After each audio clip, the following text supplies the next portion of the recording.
I'm trying to cheat and look out there. I think I see my crater. Oh, baby. I'm not sure. Coming through 7. Look at P64, Pete. P64. That's it. There's LPD. Roger, copy, P64. 1000 update. Hey, there it is. There it is. Son of a gun, right down the middle of the road. Outstanding. 42 degrees, Pete. Hey, it's targeted right for the center of the crater. Look out there. I can't believe it. Amazing.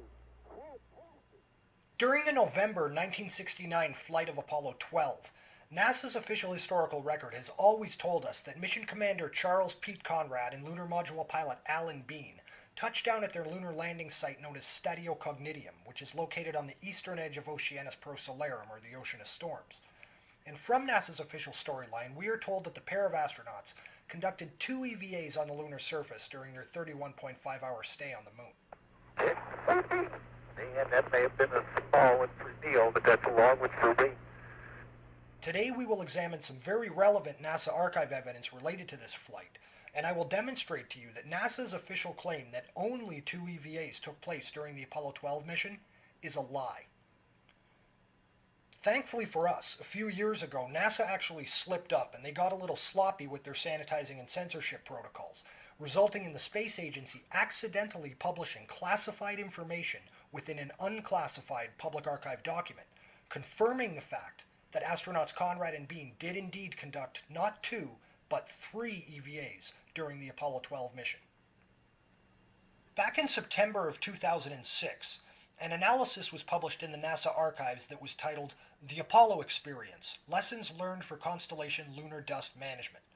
And this document, as its title suggests, deals with examining lunar dust management issues that were experienced throughout the course of the 6 declared Apollo lunar landing missions, highlighting concerns that need to be recognized and evaluated in order to better aid in preparation for any potential future missions to the moon.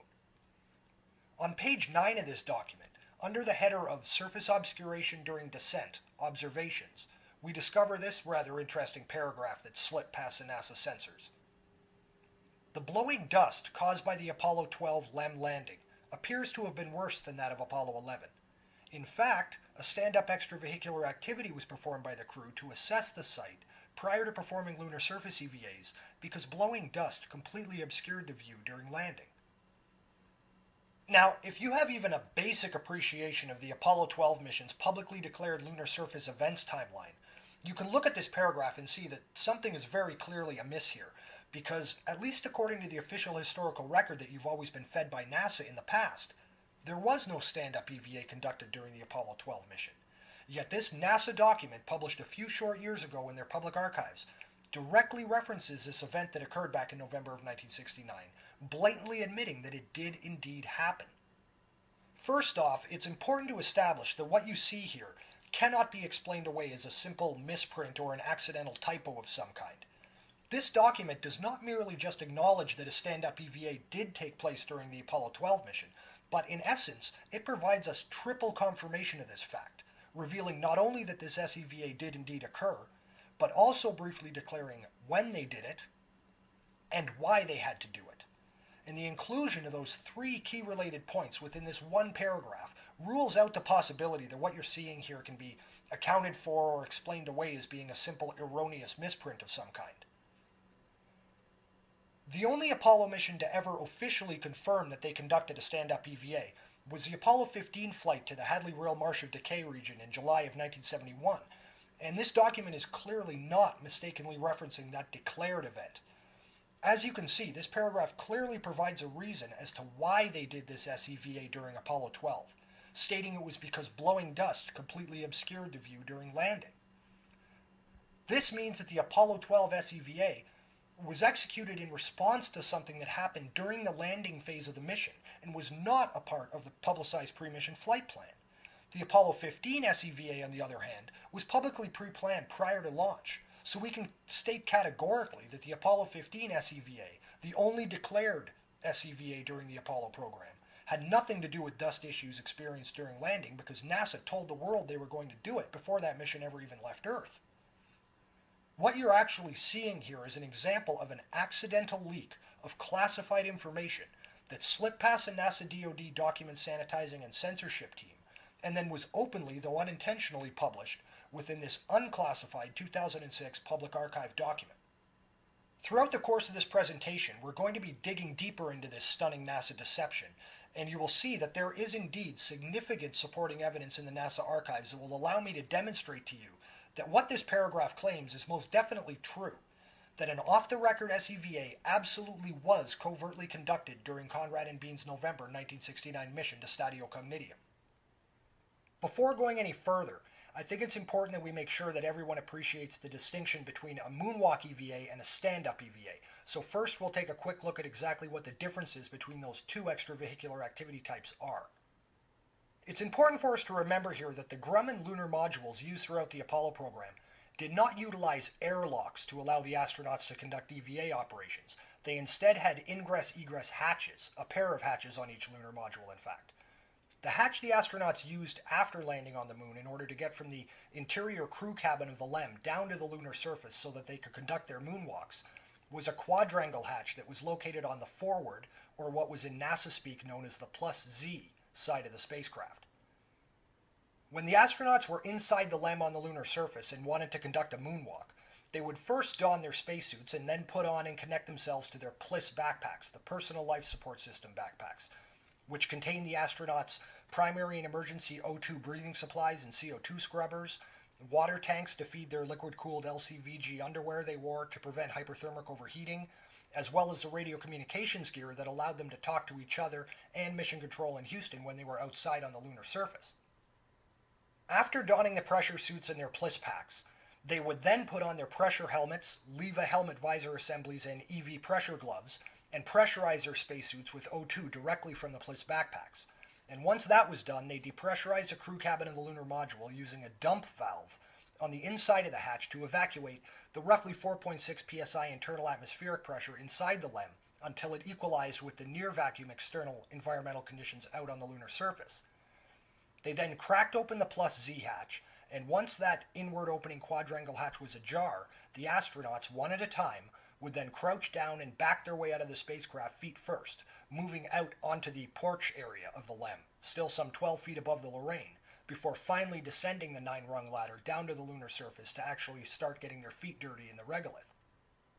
The second hatch on the LEM was the circular overhead docking hatch located on the top, or what was called the plus X side of the spacecraft. And this hatch was the one which the command service module would dock with and remain attached to during the translunar injection, translunar coast phases of the mission, as well as during on-orbit operations above the moon, prior to LEM separation and powered descent or after lunar rendezvous.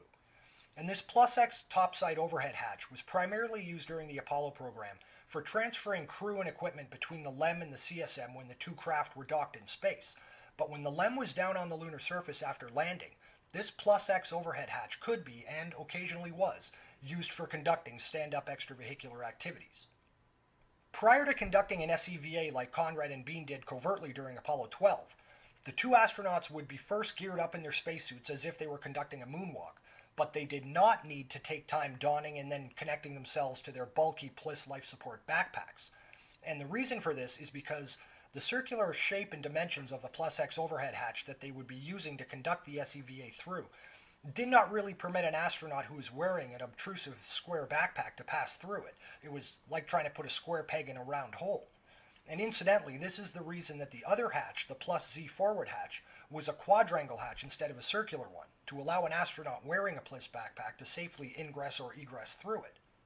Because the plus X overhead hatch was circular, however, the astronauts conducting an SEVA would instead use a set of hoses that kept their spacesuit oxygen and cooling water connections attached directly to the LEM's internal ECS, the environmental control system of the spacecraft. So when conducting an SEVA, the astronauts' spacesuits were actually drawing their O2 and cooling water directly from the LEM, and their radios were tied directly to the LEM comm system, so no bulky PLIS backpack was required. That is an important point to recognize here because during the Apollo program, the standard operating procedure for landing on the moon actually required that the two astronauts already be wearing their pressurized spacesuits, with their helmets and gloves on and their suits connected via the hosing to the LEM's internal O2 and cooling water supplies. And this was actually a safety protocol in the flight plan that was done throughout the Apollo program, and the reason they did this was just in case during landing they were to have an off-nominal touchdown on the moon that somehow resulted in the lunar module's very thin-skinned aluminum alloy pressure vessel suffering a hull breach of some kind. So it was a common sense safety measure to already have the astronauts fully geared up in their pressurized spacesuits inside the LEM before they landed on the lunar surface. Of course, this means that during Apollo 12, when Conrad and Bean touched down at Stadio Cognitium, both of them were already essentially in SCVA configuration. They were wearing their complete pressurized A7L spacesuits and were already hooked up to the LEM's oxygen and cooling water supplies via the life support hoses. So shortly after landing, once the decision to conduct the covert SCVA had been finalized, Conrad and Bean did not have to go through the time-consuming task of trying to covertly don their spacesuits and pressurize them and make sure all the requisite internal LM ECS hosing connections had proper fit and function.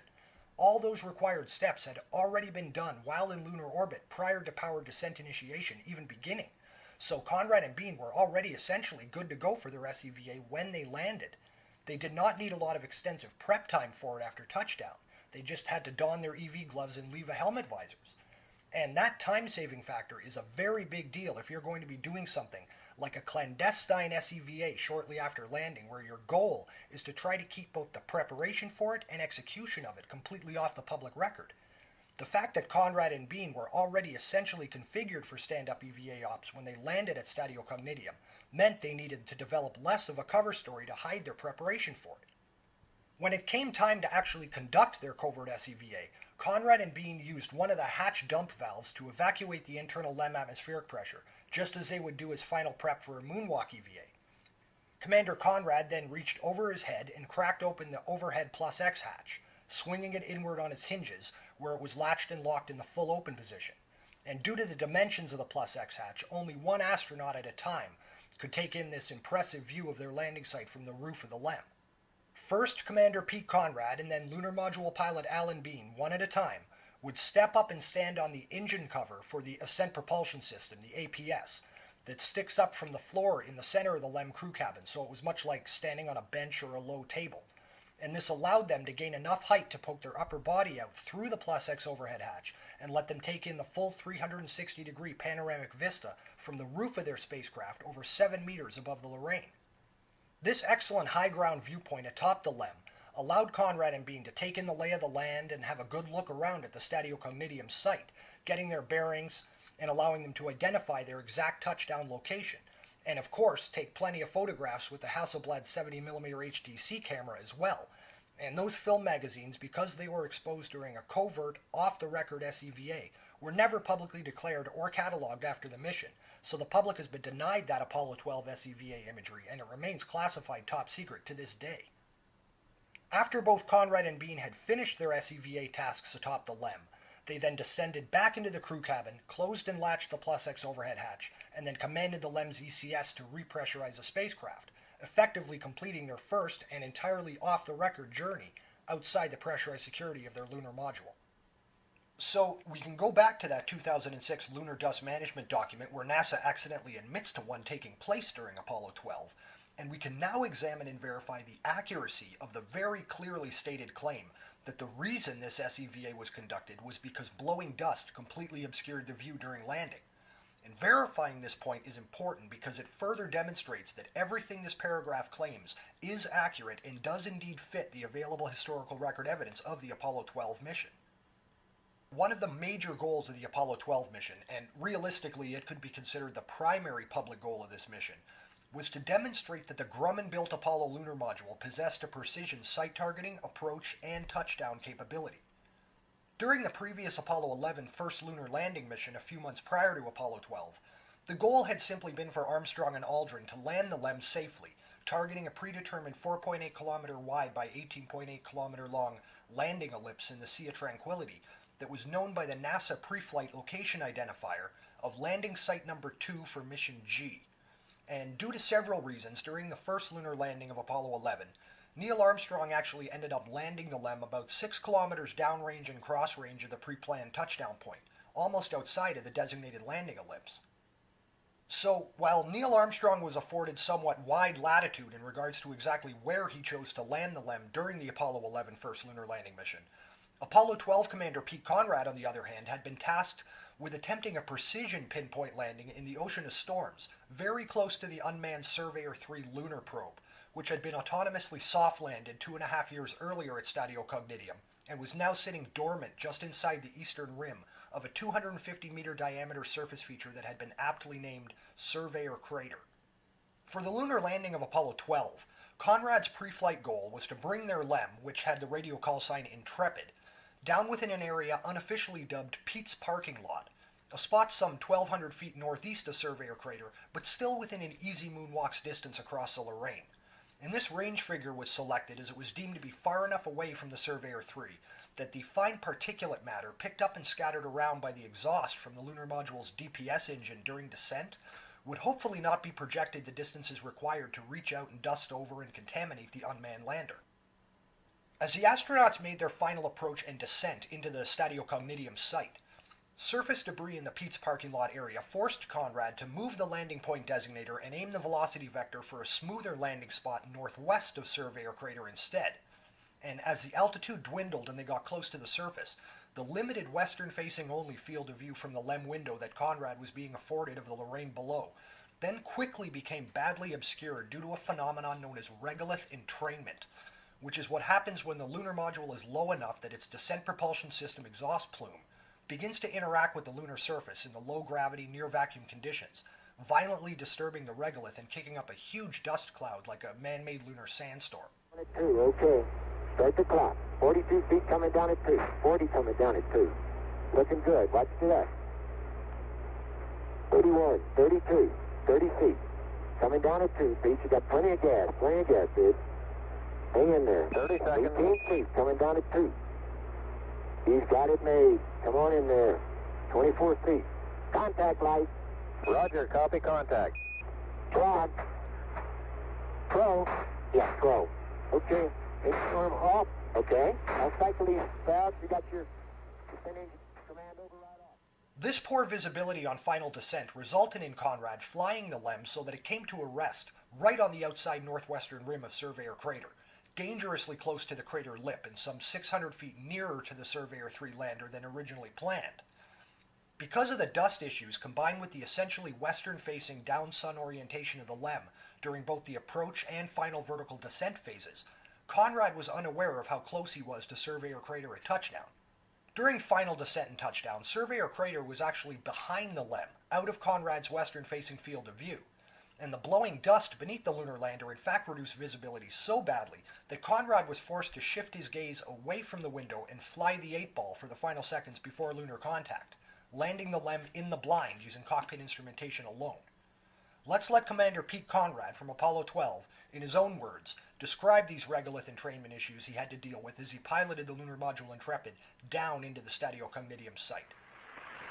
Man, oh man, Houston, I'll tell you, I think we're in a place that's a lot dustier than Neil's. The good thing we had a simulator, because that was an IFR landing. In NASA's Apollo 12 post-flight technical crew debriefing documentation that was published December 1st of 1969, I'll quote Commander Pete Conrad directly here.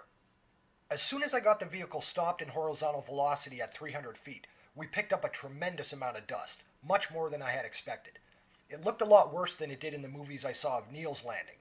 I could see the boulders through the dust, but the dust went as far as I could see in any direction and completely obliterated craters and anything else.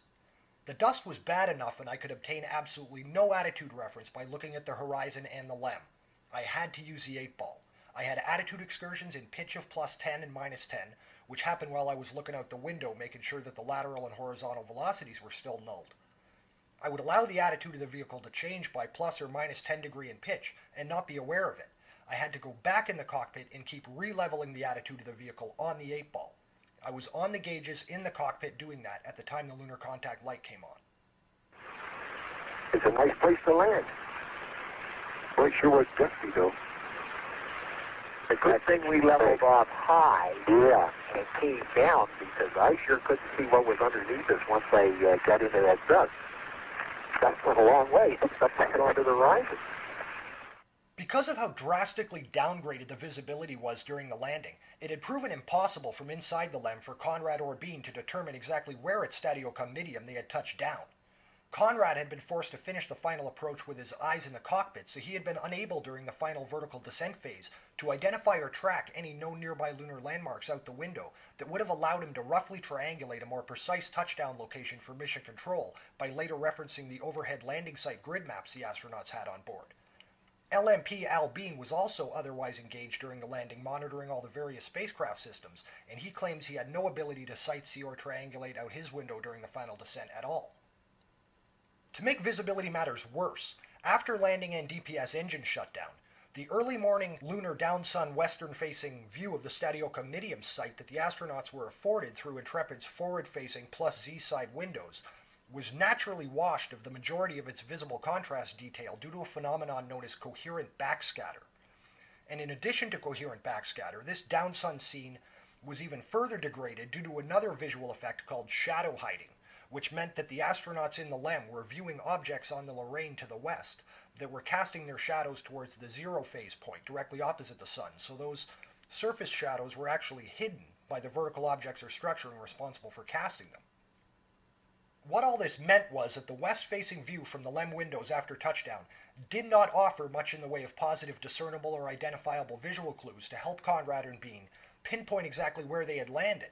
Commander Conrad thought correctly that he had overshot Surveyor Crater on its north side to avoid the boulders in Pete's parking lot, and then came to his left or south slightly before landing, but Conrad later claimed he had no idea he had touched down as close to the rim of Surveyor Crater as he did.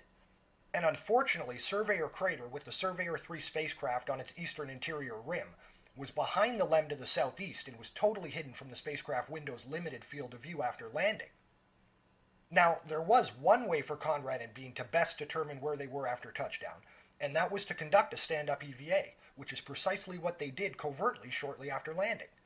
Getting this high ground view from atop the LEM could prove invaluable for any manned landing on the moon, particularly in the case of Apollo 12, when we know the commander had to deal with visibility issues caused by dust that precluded him from getting a decent mental snapshot of the area from altitude as he made the final vertical descent. There are several reasons why it was very important that their precise landing point was identified prior to Conrad and Bean conducting their first moonwalk out on the lunar surface, and one of those reasons is that the pre-flight orbital recon cameras and radar systems whose datasets were analyzed and used to build the pre-flight topographical imagery and models of the landing site for simulation and training and other purposes before each Apollo mission suffered from an obvious limiting factor. That imagery was only as accurate as the maximum resolution of those remote sensing platforms that were used to gather the data. And because of that, getting an elevated perspective of the surrounding Lorraine from the highest point you could get to after landing, the roof of their lunar module Intrepid, could be absolutely vital to not only determining the exact location of the landing site on the grid map, but just as importantly, it could also be very helpful to the astronauts in detecting any other objects or areas of interest in the immediate surrounding area that, due to the undulating characteristics of the Lorraine, might otherwise be hidden from view to an astronaut's eye and may be missed entirely while he's out walking on the grounds level plains of regolith. These visual line-of-sight considerations, in fact, had a great deal to do with the reason why NASA publicly planned for and conducted a declared stand-up EVA during the Apollo 15 mission to Hadley Rill a year and a half after Apollo 12's covert stand-up EVA was carried out, because they knew that the unique perspective from over 7 meters up on the roof of the LEM would let the astronauts acquire that much sought-after elevated 360-degree view of the surrounding scene, so that they can not only pinpoint their exact touchdown location, but also get a fantastic initial look around at any areas of interest they may wish to visit during their upcoming moonwalk EVAs. During the Apollo 12 mission in particular, another very important reason that Mission Control needed to know exactly where Conrad and Bean had landed prior to conducting their first moonwalk had to do with astronaut safety. You have to keep in mind that Apollo 12 was only the second declared lunar landing ever, and it was going to be the first Apollo mission that would feature an actual moonwalk traverse away from the safety of the lunar module. A few months before Apollo 12, back during their single Apollo 11 moonwalk, the official historical record indicates that Neil Armstrong and Buzz Aldrin never ventured more than 70 meters or so from the security of their LEM lifeboat, always staying in the immediate vicinity of the lander. To illustrate this, here's a graphic showing the footpath movement of Armstrong and Aldrin during their Apollo 11 moonwalk, overlaid against an international football pitch, a 105 by 68 meter rectangle for scale and distance comparison. In contrast, Conrad and Bean were going to conduct not one, but two moonwalks during their 31.5-hour stay at Stadio Cognidium. And during the second excursion on day 2, they were going to venture over half a kilometer from their lunar module Intrepid. Experience from Apollo 11 and from previous unmanned lunar lander imagery datasets like those transmitted back to Earth by Surveyor 3 had already demonstrated that once down on the Lorraine, identifying lunar landmarks and calculating distances to unknown size objects could be exceedingly difficult for an astronaut to do with any degree of accuracy. When we first landed, I really thought that crater was like 1,000 feet away, but it's obviously a whale of a lot further than that away. But it looks like it's right next to us. You know how far away it is from us, and how difficult it is to judge distance. Having a firm grasp of exactly where they touched down allowed the astronauts and mission control to reference the high-resolution nadir view grid maps they had on board, and depending on just where they calculated that the LEM had actually landed, adjust their scientific selenologic traverse and experiment deployment location plans accordingly. For each Apollo lunar landing mission, there were in fact multiple pre-flight contingency traverse plans drawn up, just in case the LEM landed off target, ensuring that if the astronauts could identify exactly where they had touched down, they would still be able to determine their relationship to other areas of interest around the landing site, so that every traverse to a different location during the EVAs would still salvage a decent scientific return and produce profitable selenologic samples and photographic data. Because the Apollo 12 moonwalks were touted as featuring the very first traverses ever conducted on the moon, and because NASA only had the very brief and overtly cautious experience from the Apollo 11 crew to go on at that point, Mission Control wanted to be certain they knew exactly where Conrad and Bean were at all times. And because any visual triangulation attempts during the final approach and landing had been thwarted by regolith entrainment dust issues, the only way they could determine that vital location data prior to their first moonwalk was for the two astronauts to conduct an SEVA. Remember that NASA, at that stage of the Apollo program, were still uncertain how effectively or efficiently the astronauts would be able to move around in the lunar environment, and the space agency was uncertain as to how tired the astronauts may get or just how much water their Bliss backpacks would require to cool their A7L spacesuits during a walking traverse. One technical consideration that definitely came into play here is the fact that the Apollo-era Bliss backpacks in the RCU spacesuit monitoring system had no measurement or display capability to determine and show exactly how much cooling water had been expended or how much was remaining in the Bliss tanks. As complex as the Bliss life support backpacks were, the truth is that throughout the 6 Apollo lunar landing missions, the only way to determine that vital cooling data was for the astronauts to actually weigh their Bliss packs on a scale before and after the EVA to calculate the exact water weight loss that had occurred. Another technical consideration that further justified Conrad and Bean's SEVA had to do with determining the line-of-sight radio limitations of the astronauts' communication and telemetry systems while they were out on the lunar surface. Because our moon lacks an appreciable ionosphere to bounce radio signals off of, that meant that Conrad and Bean's communications radios in their Bliss backpacks needed to essentially remain within direct line of sight of the receiving antenna on top of the lunar module. During Apollo 12, when Conrad and Bean were conducting their moonwalks, their radio traffic with Mission Control was actually being relayed up and down through the LEM communication system.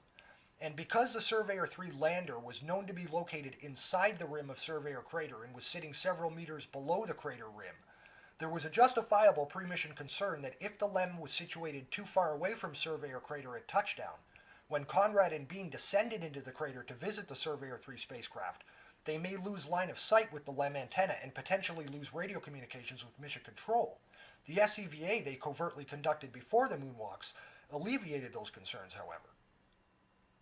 One more simple but powerful influence that played a role in NASA's decision to conduct this covert SEVA during Apollo 12 dealt with maximizing the propaganda benefits.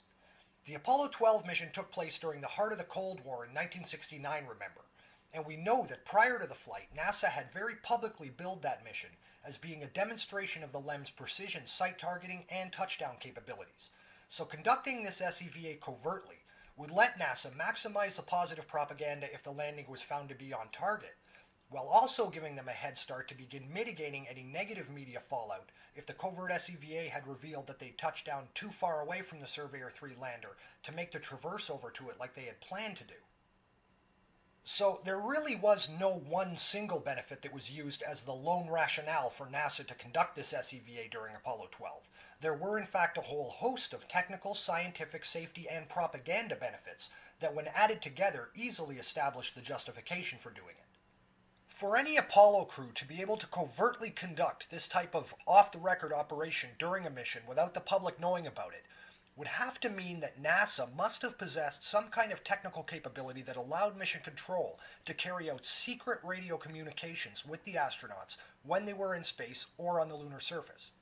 Unfortunately, many people still seem to be under the erroneous impression that the NASA archives offer the public a 100% complete and unedited record of all radio traffic between the astronauts and Mission Control during the Apollo program.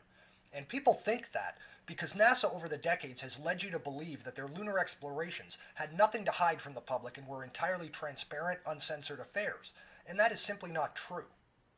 Just to quickly prove to you right now that this covert comms capability did exist and was employed during the Apollo program, we could take a quick look at a couple brief quotes from Apollo astronaut Eugene Cernan that he published in his autobiography, The Last Man on the Moon, where he blatantly admits to the existence and use of the private radio loop that let him secretly talk with Mission Control at least twice during his Apollo 17 mission to Taurus Littrow.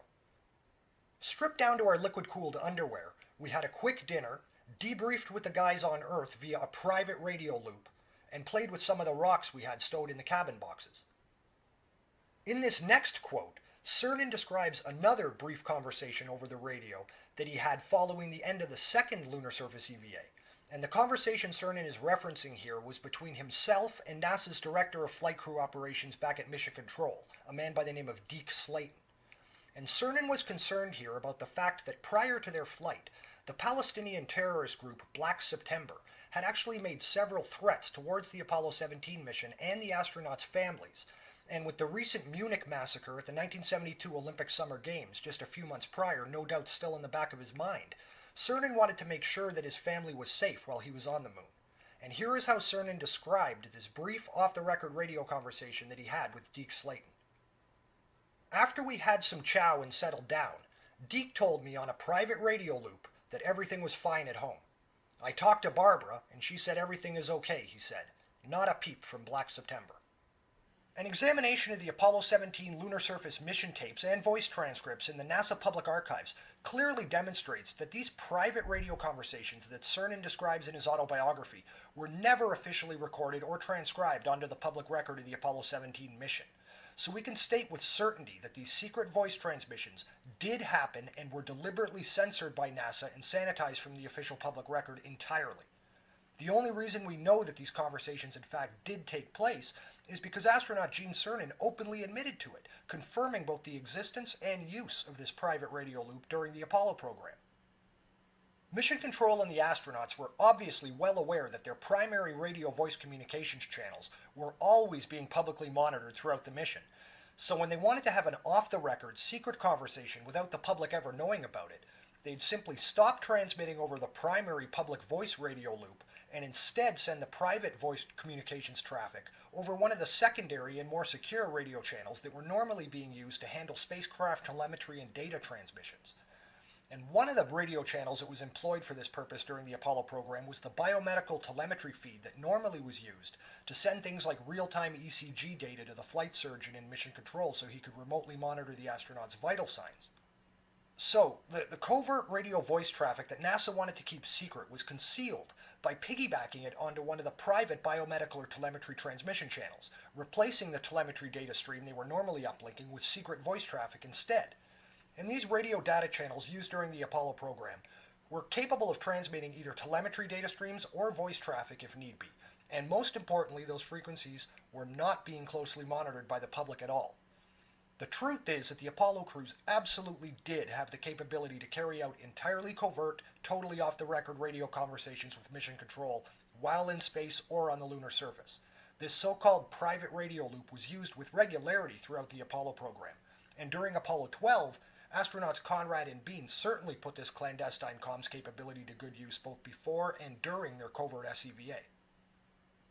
The official timeline for Apollo 12 tells us that Conrad and Bean touchdown at Stadio Cognitium on November 19th, 1969, exactly 110 hours, 32 minutes, and 35 seconds after liftoff. Commander Pete Conrad officially descended the ladder and took his first steps on the lunar surface at an MET of 115 hours, 22 minutes, and 16 seconds. So there was a period of 4 hours, 49 minutes, and 41 seconds between the LEM landing on the moon and the commencement of their first declared lunar surface EVA. And we know from the 2006 Lunar Dust Management document that the covert stand-up EVA was conducted at some point during that almost 5-hour window of time. Because of the fact this SEVA was being kept off the public record, it was not going to be a long and drawn-out affair. The actual SEVA itself would take less than 20 minutes to carry out, just enough time for Conrad and Bean to get a quick look around from the roof of the LEM so they could determine their exact touchdown location, as well as no doubt shooting some classified photo panoramics of the scene with one of the 70mm Hasselblad still cameras they had on board. One of the early declared steps in the post-landing checklist after touchdown on the moon was for Conrad and Bean to program the LEM's computer by doing what was called a P-57 platform alignment, which involved calculating gravity and star alignments by having the astronauts take several star sightings through the Alignment Optical Telescope, the AOT, in the LEM, and then transferring that 3-axis unit vector location data to the computer. I believe that the initial cover story that would allow Conrad and Bean to begin covert preparations for the SEVA began to be implemented around 37 minutes after landing. This was at a mission event time of around 111 hours and 7 minutes, and it was at this point in the official public record timeline that astronaut Pete Conrad made a radio transmission to Earth, reporting that they had accidentally entered a wrong number into the DISCI keypad when they were inputting the platform alignment data, and because of that, they decided they would have to redo the whole program again. Forget it, Houston, I can do the program over again. All we want to do is get outside, that's all. Intrepid Houston, simplest thing to do is do the program over. We agree, bye-bye. Okay. It's important to note that there is no evidence allowing us to verify that this apparently accidental programming error that Conrad claimed to make ever really happened. It would be a simple lie NASA could use to create an alibi for the astronauts to let them start covert preparations for the SEVA over the private radio loop, while the public was thinking the astronauts' time was accounted for redoing the entire P-57 platform alignment. It was immediately after Conrad made this radio call that a series of extended public radio channel communications breaks began taking place, full of minute upon minute of nothing but dead air heard over the public radio loop transmission coming from the lunar module. The first comm break of significance started at an MET of 111 hours, 9 minutes, 31 seconds, immediately after Conrad had claimed that he accidentally made the input error during the platform alignment. According to the official Apollo 12 TEC transcript evidence in the NASA archives, we are told that this particular comm break was a 9-minute and 3-second period of dead air, with the next radio communication with the astronauts on the lunar surface coming at an MET of 111 hours, 18 minutes, 34 seconds. If we go to the actual mission audio recordings from the Apollo 12 mission that are available in NASA's Apollo Lunar Surface Journal online archives, and not only listen to this particular dead air period, but actually time it on a stopwatch, you will not find a 9-minute and 3-second period of dead air like the transcript evidence suggests you should. The stopwatch tells us that the period of time in the actual archive audio file where there is no communications between the LEM and mission control is 12 minutes and 38 seconds. That's 3 minutes and 35 seconds longer than what the official mission transcript claims this comm break should be. The reason for this discrepancy here is because this Apollo archive audio evidence has been edited and spliced, as well as sanitized and censored, so that today the public do not always get to hear a complete and 100% accurate audio representation of what was really going on during the Apollo lunar explorations. Shortly after this comm break, there were 2 more dead air periods totaling over 8.5 minutes, and all this led up to when the covert SEVA was actually conducted, beginning at an MET of 111 hours, 39 minutes, 57 seconds. At the time the covert SEVA was beginning, Conrad and Bean had already been on the moon inside Intrepid for almost an hour and 10 minutes, yet they had still not provided, at least not over the public radio loop, a proper visual description of Stadio Cognitium by looking out the forward-facing windows on the LEM and reporting what they saw to mission control. It's been 67 minutes and 22 seconds since they landed, but Conrad and Bean have yet to publicly describe what their landing site looks like from up close. It's also worth noting that in the time between the LEM landing on the moon and the beginning of their covert SCVA over an hour later, there is nothing in the official mission transcript evidence to suggest that Conrad and Bean had taken their pressure gloves or pressure helmets off. They are still in their pressurized spacesuits and are still directly connected to the LEM's environmental control system via the life support hosing. And the only reason for that is because they needed to stay in that suit configuration in order to conduct the covert SCVA. Just prior to the covert SCVA commencing, the following exchange over the public radio loop took place between Capcom Jerry Carr and Apollo 12 Commander Pete Conrad, with Carr telling Conrad that they had apparently finally finished the platform alignment. Intrepid Houston, the computer's yours. Roger. You have a new RLS and state vector. Thank you. Immediately after Conrad says the words "thank you," this is followed by an extended and rather bizarre dead air period of 18 minutes and 45 seconds, where there is absolutely nothing heard from the two astronauts on the lunar surface over the public radio loop. You can confirm this in the official Apollo 12 mission audio file in the NASA archives, a waveform analysis of which we're looking at right now. The area you see highlighted in blue here is covering the full dead air period. This is where Conrad and Bean were actually conducting the covert stand-up EVA. And just to clarify, the waveform spikes that you see occurring within this time frame, highlighted in yellow here, are not due to communications from the lunar surface. Those waveforms are denoting radio voice traffic between Mission Control and the third astronaut, Command Module pilot Dick Gordon, who you will remember was actually on orbit above the moon in the Command Service Module, call sign Yankee Clipper, while Conrad and Bean were down on the lunar surface.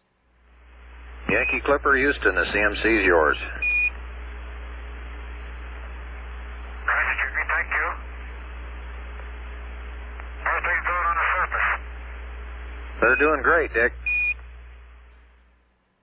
The area here you see highlighted in red is not due to any voice traffic, but rather is comprised of nothing but bursts of static coming in over the public radio loop for several seconds.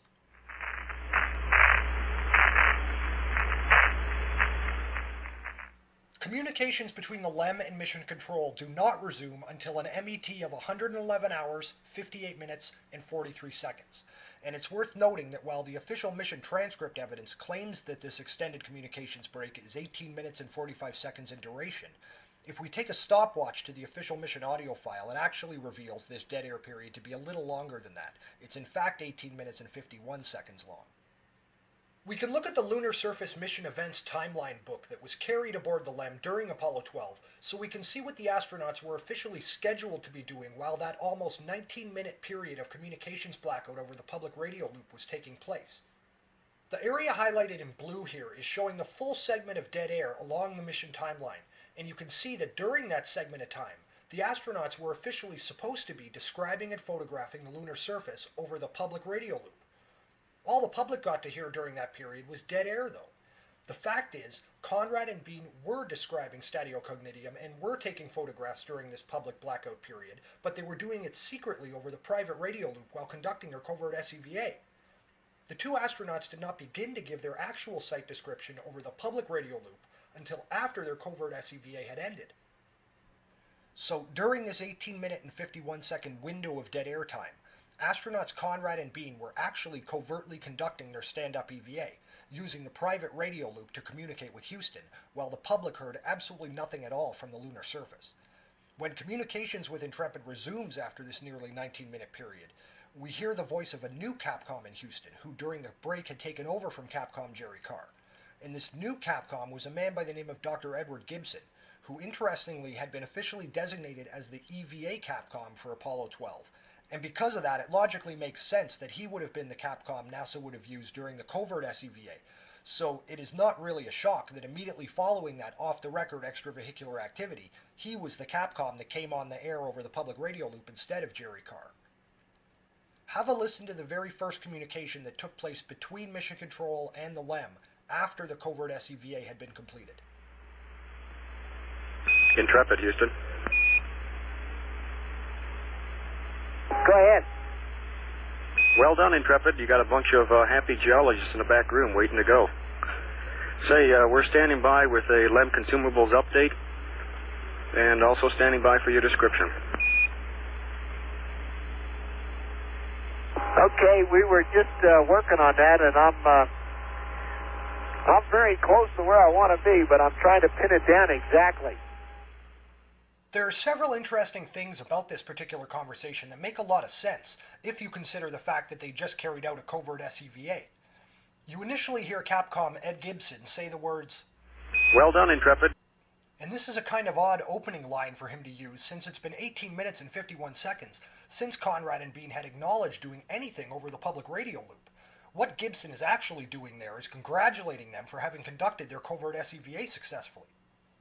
You will also notice that Conrad never acknowledges that he is now suddenly talking to a new Capcom in Houston, and this is because the Capcom changeover actually took place at the start of the dead air period, switching to Ed Gibson, the designated EVA Capcom, at the beginning of the covert SCVA, and this means that Conrad and Bean had already been talking with Gibson for 19 minutes over the private radio loop, so that's why Conrad or Bean never acknowledged that this is a new voice they're hearing from Houston. You then hear Gibson say, "You got a bunch of happy geologists in the back room waiting to go." Those happy geologists that Gibson is referencing here are the NASA astrogeology team in Houston, guys like Ray Batson and Gordon Swan, who at the time were in the Apollo SSR, the Science Support Room in Building 30 at Mission Control. And they would have definitely been listening in on the private radio loop while Conrad and Bean had, just minutes before, covertly described the Statiocognitium site from the roof of the LEM.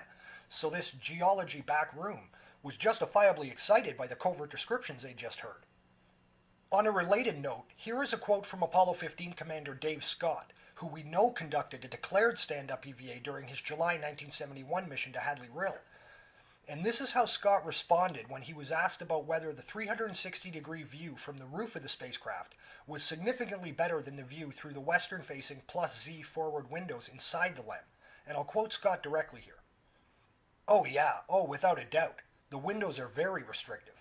And the SCVA, boy, that was a rush. To be able to stand there and just look at all that stuff, I mean, that was just a mind-blower to be able to just stand up there and gaze around and report what you saw, knowing full well that the Lee Silvers and the Gordon Swans and the guys in the back room are listening to every word."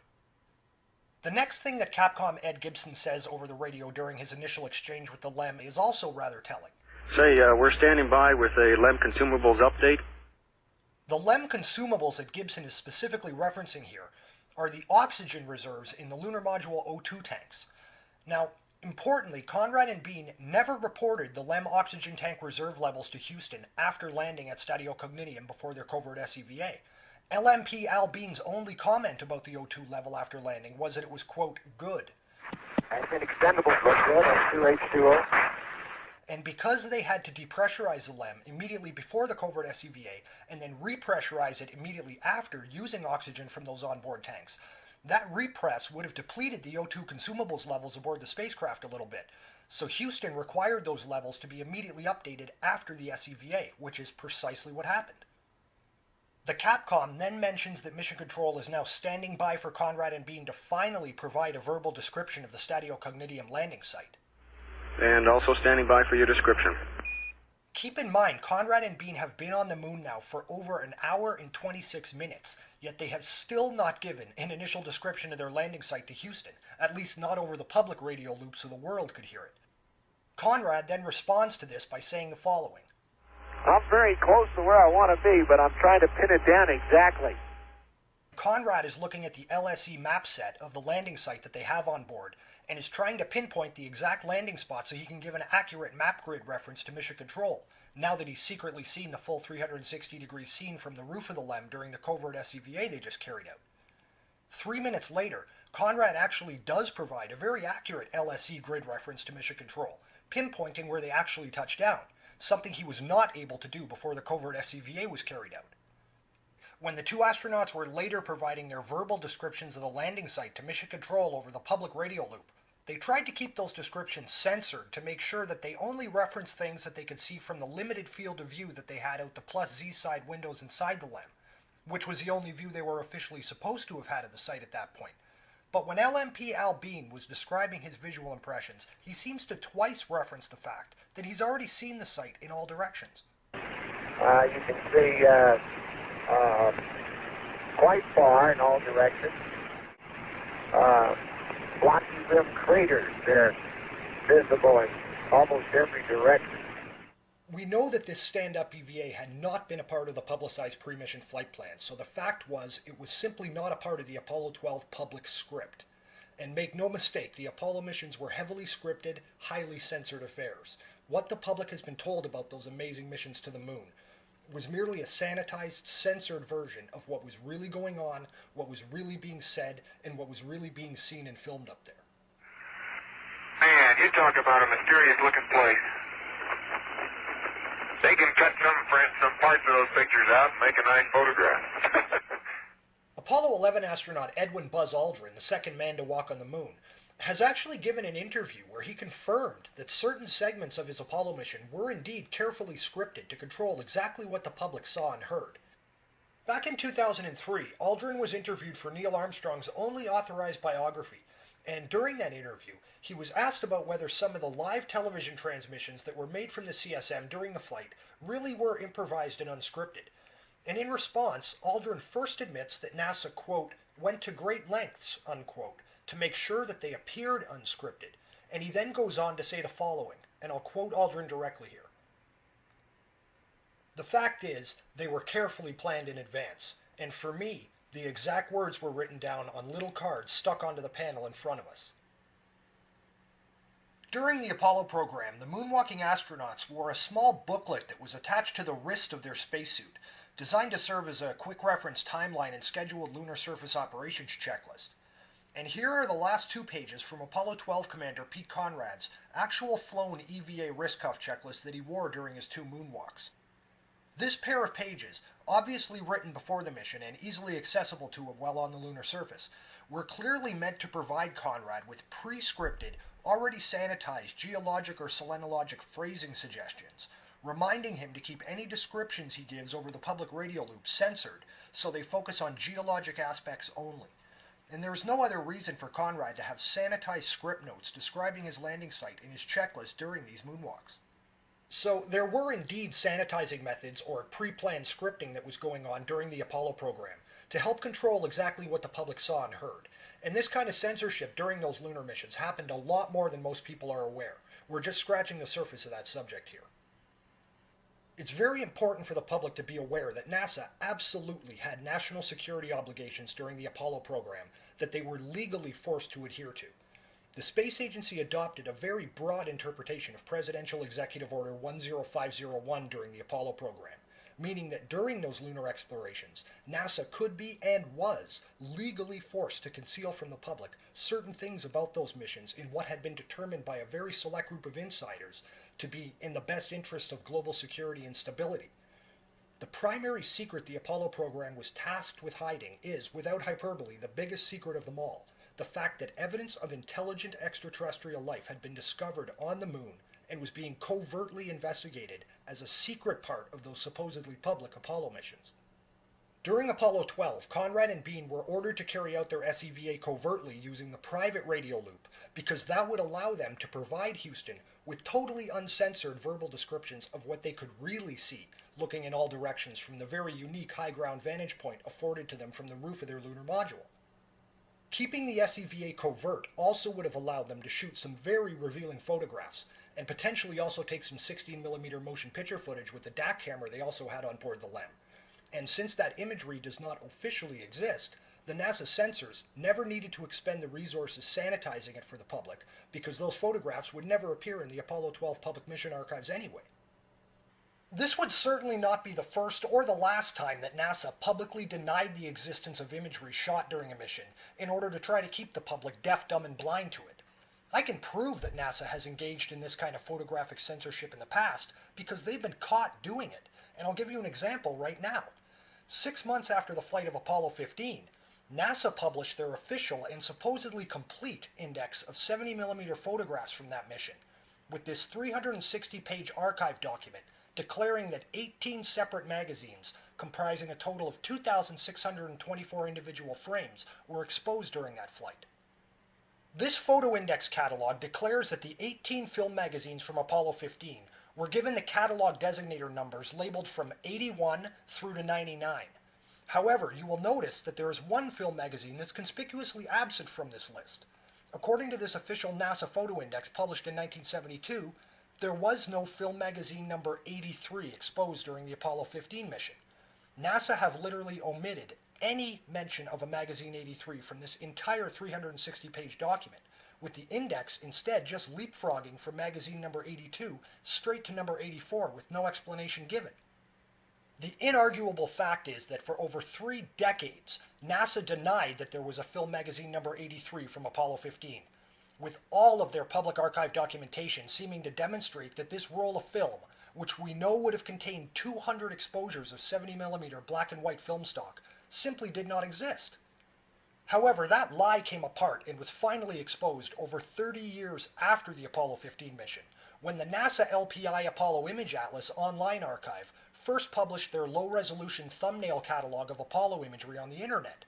And miraculously, with no explanation given and with no supporting documentation at all to account for it, this official NASA online archive now not only references the existence of a magazine number 83 from Apollo 15, but it also acknowledges that this 200-shot roll of film contained at least 17 exposures that were originally taken at undetermined times and locations during that mission.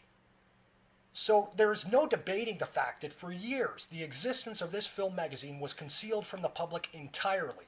It took over 3 decades after Apollo 15 for NASA to finally come clean and acknowledge in their LPI online archive that at least 17 frames from magazine number 83 actually do exist. And keep in mind, we have absolutely no way of confirming whether it is true that only 17 exposures in total actually were taken on Mag 83. For all we know, the entire 200 shots from that magazine may very well have been exposed in space or on the lunar surface during Apollo 15, and NASA has only shown the public the worst 17 frames of the bunch some 3 decades after the fact. So it is an entirely justifiable question for the public to ask, just how many other film magazines from the Apollo program have never been released for the world to see? The photographs that definitely would have been exposed during the Apollo 12 covert SCVA certainly have never seen the light of day.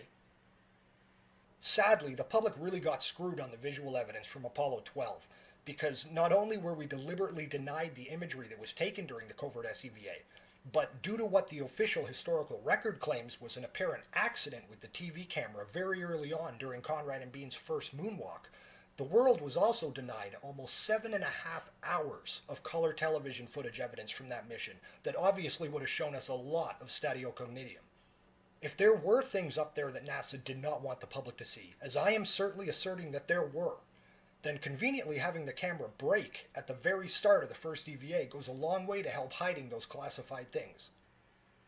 When those brave Apollo astronauts journeyed across the cislunar void to visit our moon, the reality of what really went on up there was far more incredible and decidedly more astounding than the public record has ever been officially allowed to acknowledge.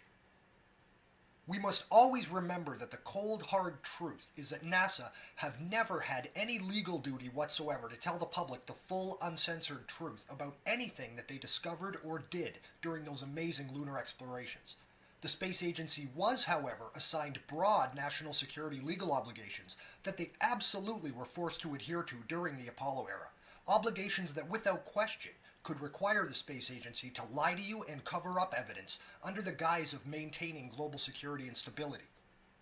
In addition to examining the technical aspects of just how a stand-up EVA was conducted, we've confirmed that during Apollo 12, severe blowing dust issues during final descent had left Conrad and Bean unable to pinpoint their exact touchdown location after landing, and we know that fact established a host of compelling technical, scientific, safety, and even propaganda reasons that would have justified NASA doing everything they could to determine exactly where the 2 astronauts had touched down prior to allowing them to wander over half a kilometer away from the safety of the LEM during what was going to be the very first ever moonwalk traverses in the history of the Apollo program. Additionally, you've seen the official mission transcripts and heard the NASA archive audio evidence from Apollo 12 that offer up segments where there's nothing but minute upon minute of dead air over the public radio loop, sometimes more dead air than the official NASA transcript timeline acknowledges there should be, which provided the astronauts ample time to covertly prepare for this clandestine activity, including one extended public channel dead air period that was 18 minutes and 51 seconds in duration, occurring exactly at the time I'm telling you Conrad and Bean were actually conducting this covert stand-up EVA, exactly at the time they were officially supposed to be publicly describing and photographing their landing site. There is also no question that a covert comms capability, the so-called private radio loop, that would have been required for NASA to pull this SCVA off secretly, did exist and was employed during the Apollo program. And you have seen that it certainly would not be unprecedented for the space agency to censor any imagery that was exposed during this covert operation and keep it off the public record entirely. Here today you have seen proof that NASA absolutely had the means, motive, and opportunity to do something as ambitious and secretive as carrying out an entirely clandestine extravehicular activity while on the moon without the public ever knowing about it. And you don't have to take just my word for it either, because most importantly, in addition to all the other evidence we've examined in this presentation, keep in mind you have seen official NASA documentation here where the space agency has blatantly admitted that what I am saying is the truth, that back in November of 1969, astronauts Pete Conrad and Al Bean absolutely did conduct a covert stand-up EVA during their Apollo 12 mission to Stadio Cognition.